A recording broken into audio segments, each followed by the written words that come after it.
Grabe na mga kabakyard, sobrang init na talaga. Wala na talagang natirang mga damo, puro patay na.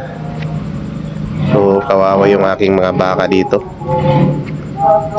Saka yung kalamansi ko mga kabakyard, pinagtsatsagaan ko na lang na diligin ng kahit kaunti, basta lang mabuhay sila.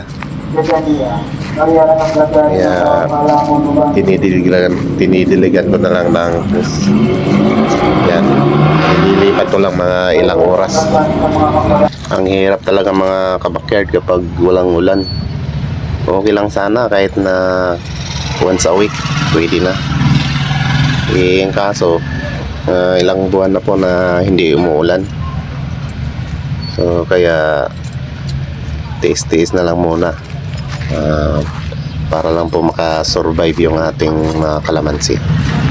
Yung problema ko dito yung baka ko ay wala na talagang makain na damo. So ang ginagawa ko, pinapakain ko na lang ng feeds or di kaya pollard. So magastos kaya tiis-tiis na lang muna hanggang sa bumalik yung ulan. So buti na lang may langka po ako, kinukuha ko rin yung dahon niya. Kahit pa paano pinapakain ko sa itong ating mga baka.